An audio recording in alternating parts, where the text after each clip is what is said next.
Is it possible to avoid student loans in 2025? That's a question we are going to answer in today's video. Thank you so much for tuning in. My name is Catherine Agupjan, and welcome to Sisters for Financial Independence. Here at Sisters for Fi, we cover money lessons so you can manage your money better and live with impact. Student loan debt is one of the biggest financial challenges many Americans face.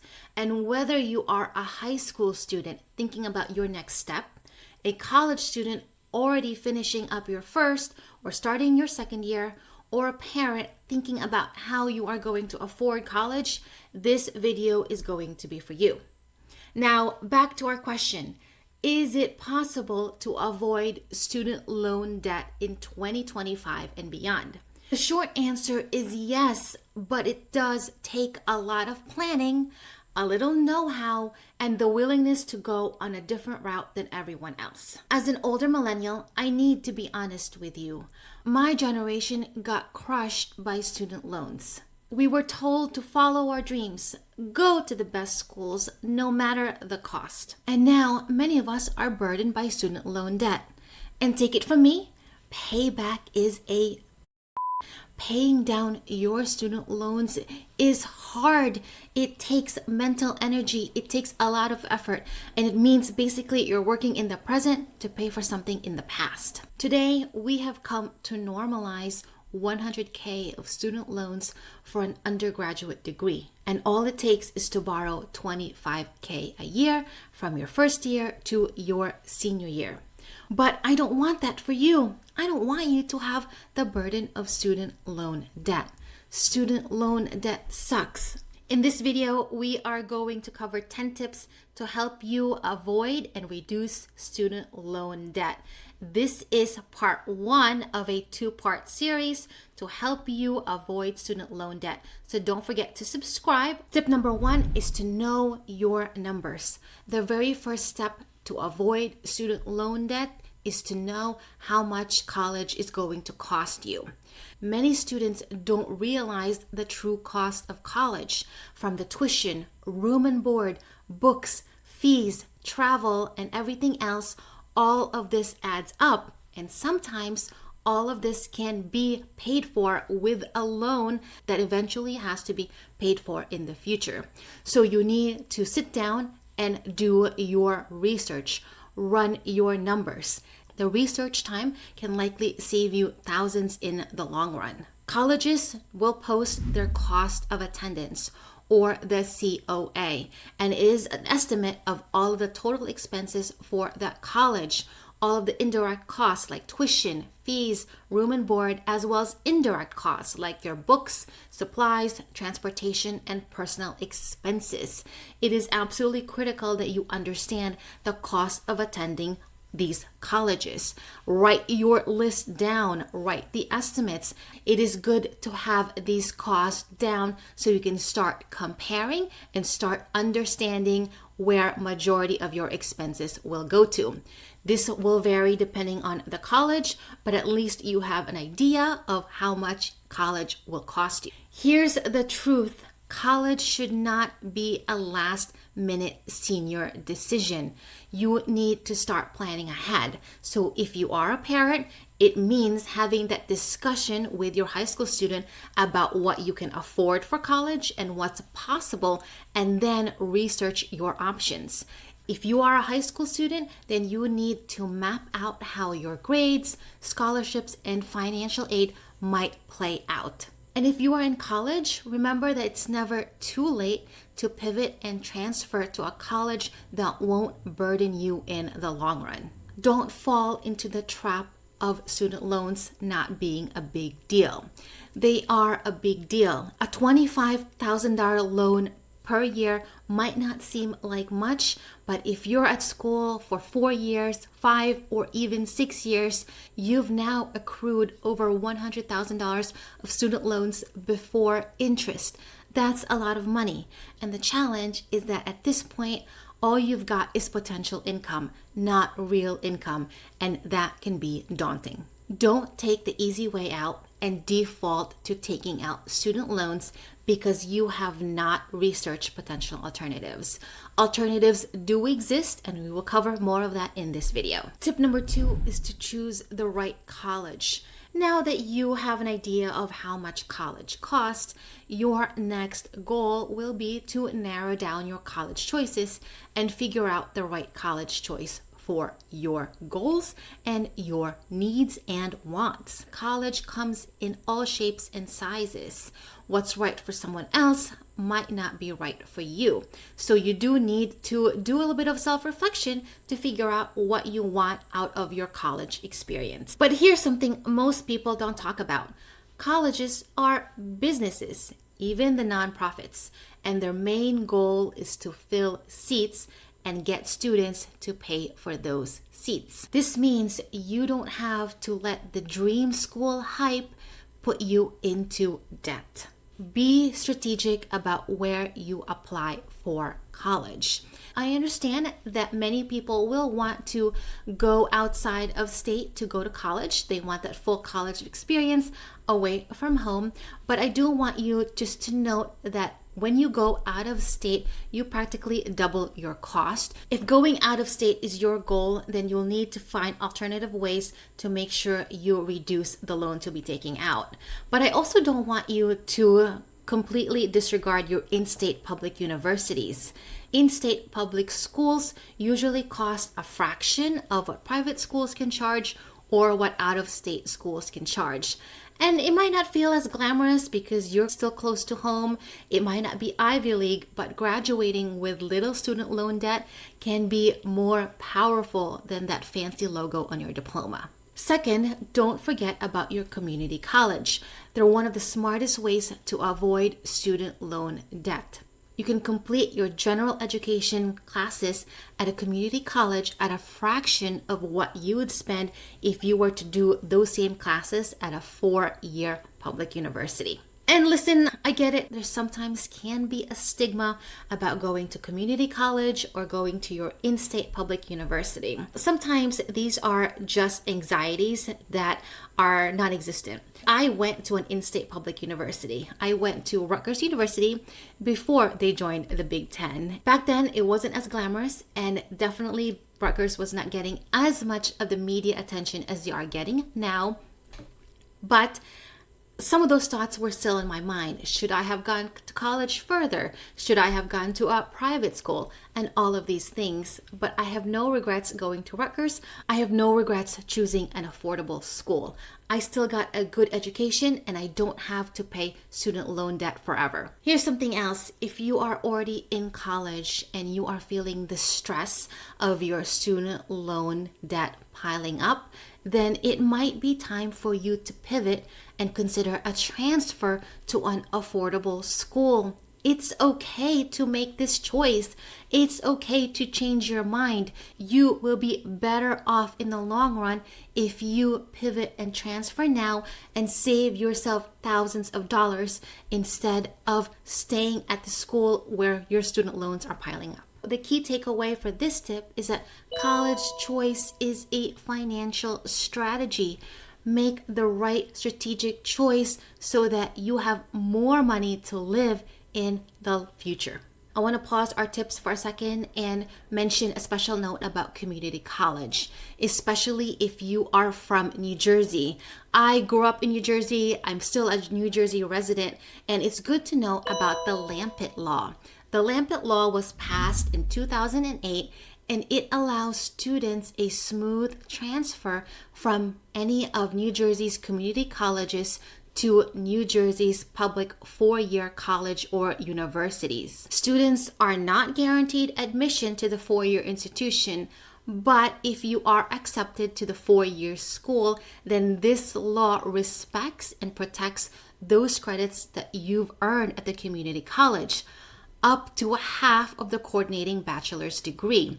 So generally, if you transfer 60 credits from your community college to your public university of choice, you could transfer and have a status of junior when you get to your four-year public university.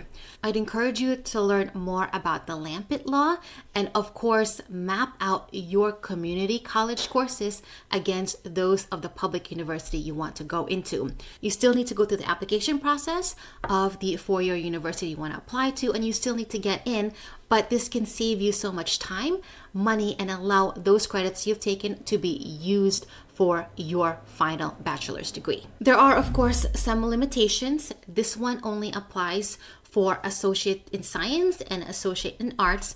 It does not include associate in fine arts, AFA, or associate in applied science. So you want to look through to understand what the law entails, and also you want to see which colleges this applies for. It covers majority of New Jersey public universities, but there are a few that do not have this in place. You can head to njtransfer.org so you can learn more about how this program works, and you can save yourself thousands and avoid student loan debt and still get your bachelor's degree.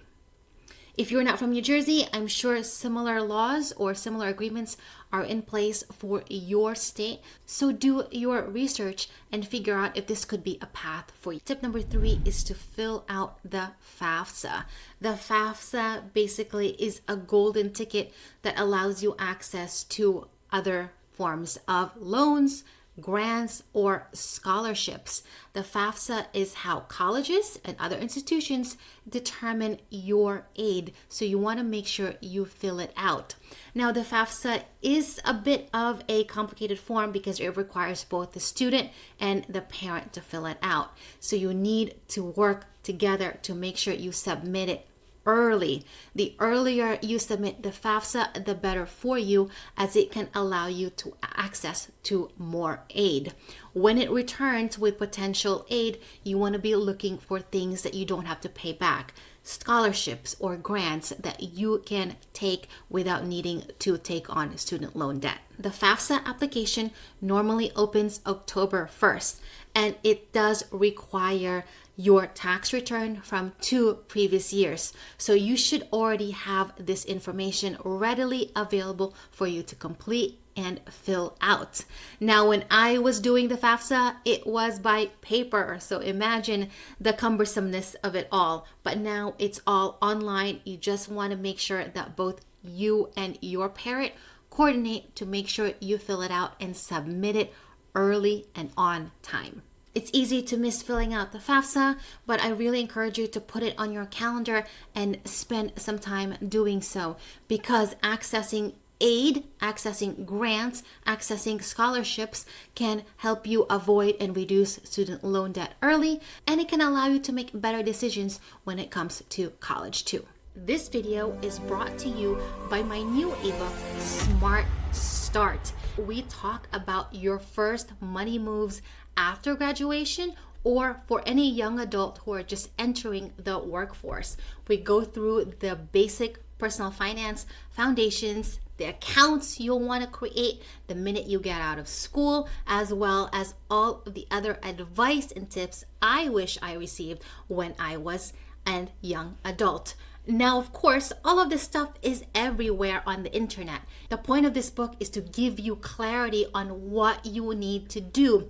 You can consume as much TikTok content as you want, but you need to be taking action. You need to actually open that investment account, open that high yield savings account, and start funding it. If you're interested in the basics of money foundations, pick up this book off of Amazon. I will link it in the description for you to check out. Tip number 4 is to find cheaper dorm alternatives.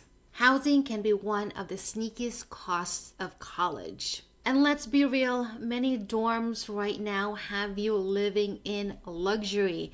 They have amenities of a full gym, a student lounge, and so many other things. And while these are nice to have, and of course you deserve nice things, this also comes at a price. Here's the danger. When you are borrowing for your housing, you're not just paying rent, you are also borrowing for your lifestyle. So you are basically taking your student loans and subsidizing your college lifestyle with it. All of that comes with interest. So you want to be careful with how you use your student loan money to subsidize your lifestyle. And let's be honest, it can be hard to downgrade from that lifestyle. So what you want to do is look for affordable housing. You might consider living off campus with a few roommates. You might consider commuting from home for a semester or two. You might pick some modest housing that covers your needs without draining your wallet. Don't let expensive student loans subsidize your lifestyle today. You eventually will have to pay for it later. Tip number 5 is to try your best to avoid private student loans. The great news about federal student loans is that they do come with a bit more options and a bit more protection. They provide income-driven repayment options, fixed rates, some have forgiveness, and like we did when COVID, it was possible to pause payments as well as pause interest accrual. Unfortunately, private student loans don't have those kinds of options and protections. So you want to steer clear of private student loans because they do go through a private lender and a private bank. There's not a lot of leeway if something were to happen, like you lose a job or can't meet the minimum payment. And for a lot of private student loans, interest rates are fairly high for these because they do depend on your credit score and your income. And without those two things, if you're just starting out, that means your rates can be high, and that means it's going to take you longer to pay down your private student loan debt. So if you can, avoid it as much as possible. And if you can't avoid it, then it's time for you to shop around, find the best interest rate that you can for whatever credit score you have, and negotiate to find the best deal for yourself. Right now, as of August 2025, the rates on private student loans are between 3 to 18%. If you don't have a good credit report, that means you could be paying around 18% for student loans. That's a lot of money going to interest alone. So you want to make sure you shop around for the best rate, and you want to find a rate that is fixed, that it's not going to change and fluctuate. At least you have a little bit of control when it comes to repayment. And if you do end up taking out these loans, you want to keep track of them and make sure you refinance when the rates drop. Thanks for tuning in. If you found this video helpful and you think it might help someone else, I'm going to encourage you to please like it and share it so more people can see it and more people can avoid or reduce their student loan debt. And don't forget to subscribe to Sisters Forify for more money content to help you get better with your money. Tip 6 is to delay school. It's a powerful option, but it is often overlooked. It's possible for you to not go to college right away.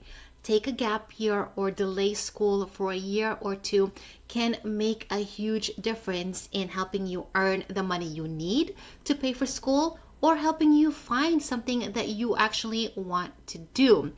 And I know it's exciting to announce where you're going to school, to have that bed party and have all of your gear come through for your top choice school.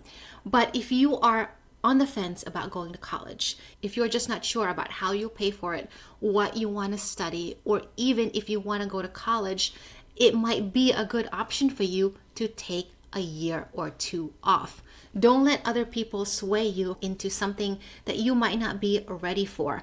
College is a fun and worthwhile experience, but if you don't have your heart set on it, it might not be worth taking on thousands of student loans just so that you can say you went. So consider delaying school for a year or two, but make sure you do some self-reflection and make sure you do have a plan in place during those time off so that you know exactly what your path should be after that year off.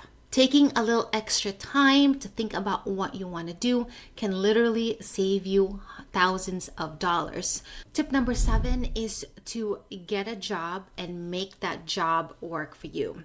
A part-time job isn't just about covering extras. It's one of the smartest ways you can do to reduce borrowing. It means using the money that you're earning to pay for your expenses today and not borrow and have interest tacked on for those things.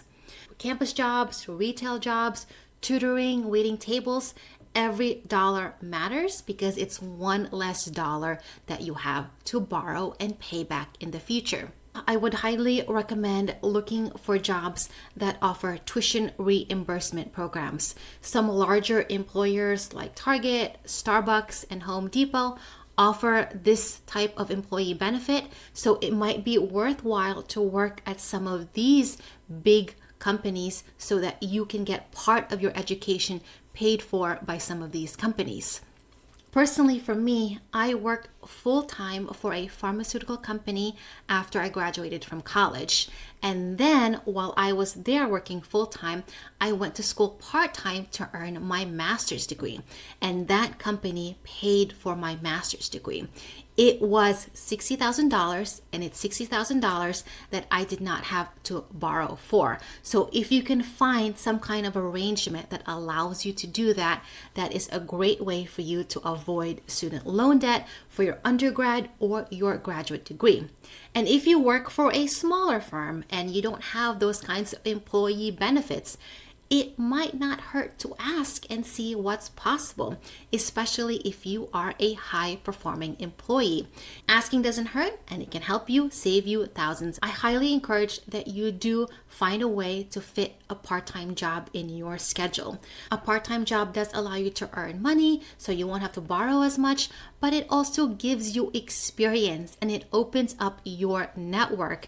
And for a lot of people out there, sometimes they're very focused on academics, that they don't have hands-on job experience. And you will stand out from all of the other candidates if you can speak about a job experience where you are dealing with people, dealing with deadlines, and have a hands-on experience with what you want to do. So please don't disregard having a part-time job. Consider it and make sure it's part of your schedule so that you have at least money as well as experience to put on your resume. Tip number 8 is to apply for scholarships. Now, understandably, this is one of the top tips you'll see everywhere when it comes to avoiding student loan debt.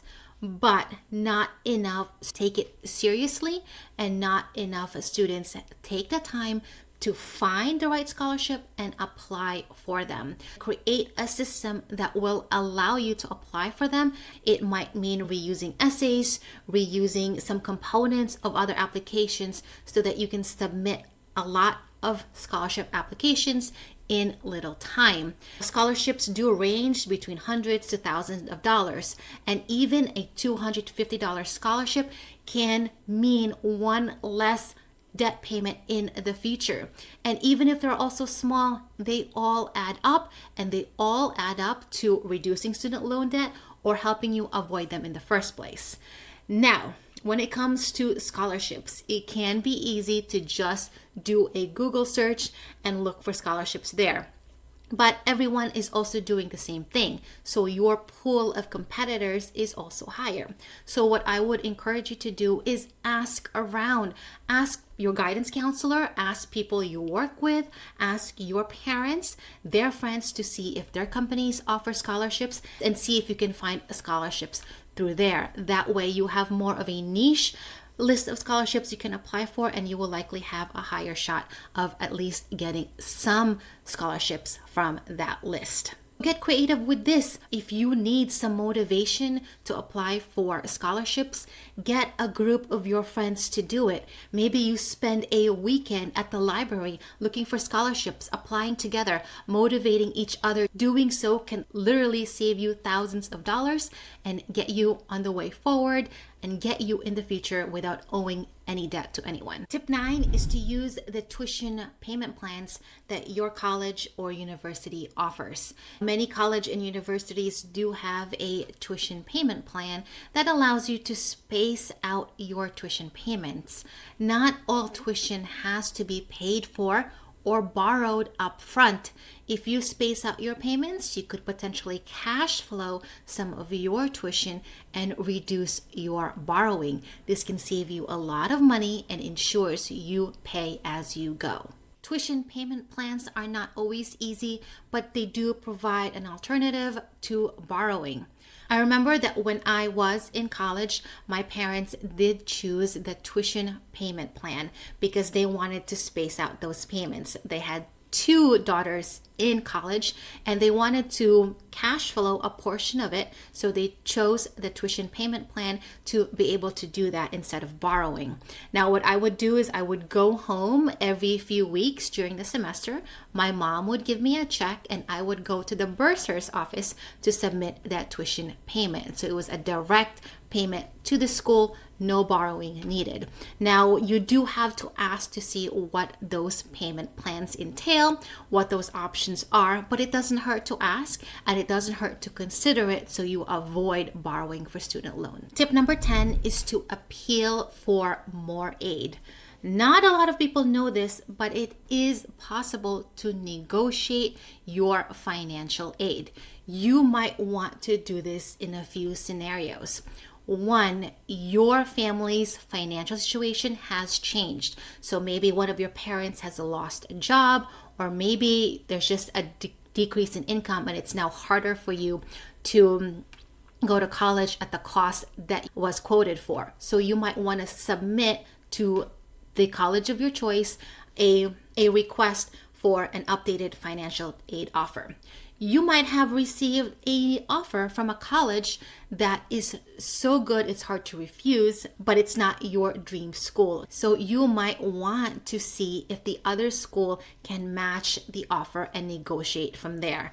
It is possible, but you want to be polite, you want to be firm, and you want to have all of the information at your side so that you can negotiate for the right aid that works for you. Colleges want you to enroll, and many do have the flexibility to adjust grants or scholarship package offers. But you do have to ask, and you do have to provide information as to why you might be deserving of that change. Negotiating is always awkward, but if you do it, you could save yourself, again, thousands of dollars and avoid student loan debt. And if you need some help with verbiage or how to write certain sentences, AI can be your friend here. Let AI help you figure out the words to ask for the right package, the right aid for your college education. It can happen that colleges don't have enough enrollment, and they can offer updated aid package for students. It happened recently with Syracuse, where they upped the offer for some of the students that did not accept at Syracuse.